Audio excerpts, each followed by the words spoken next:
الآن على حصر الأضرار، ولكن لهذا الاعتداء تداعيات كبيرة على إمدادات الطاقة في العالم. مثل هذه الاعتداءات لا تأتي بأي فائدة مباشرة على أي دولة، بل تأتي بالضرر على الشعوب وتؤثر على الشعوب بشكل 5 taon. Ganito katagal ang aabutin bago maibalik ang operasyon ng nasirang pasilidad ng Ras Laffan Industrial Complex sa Qatar.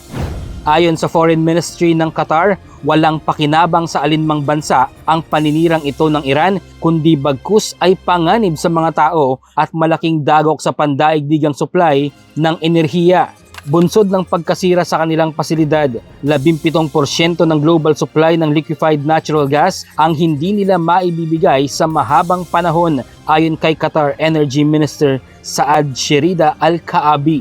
Katumbas ito ng $20 billion na pagkalugi sa taunang kita ng ekonomiya ng Qatar. Ayon kay Minister Al-Kaabi, kailangan nilang magdeklara ngayon ng long-term force majeure at itigil muna ang ilang kontrata ng liquefied natural gas sa ibang bansa. Ang higit na maapektuhan dito, aniya, ay ang ilang bansa sa Europa at sa Asia. Ayon sa Qatar Energy, 1.28 million tons ng liquefied petroleum gas o LPG o 13% ang hindi nila maibibigay sa loob ng 5 taon. Bukod pa ang milyong tonelada ng iba't ibang mineral. Ayon kay Al-Kaabi, malinaw na hindi lang ang Qatar ang apektado sa nangyayaring pag-atake, kundi ang lahat ng bansa dahil banta ito sa pag-unlad.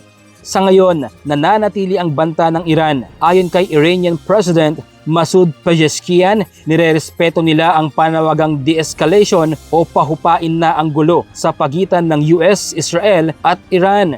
Ngunit kung aatakihing muli ang kanilang infrastrukturang pang-enerhiya, ayon kay Pezeshkian, ay hindi na sila mangingimi kahit sino pa ang madamay. Kaya naman ang ibang mga bansa gaya ng European Union patuloy sa negosasyon kung mayroon pang ibang hakbang para matigil na ang bakbakan sa gitnang silangan.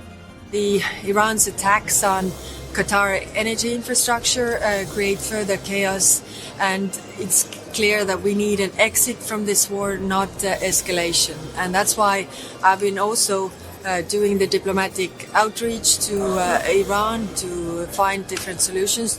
Bradley Robuza, UNTV News and Rescue. Diyos ang aming sandigan, serbisyo publiko ang aming pinahahalagahan.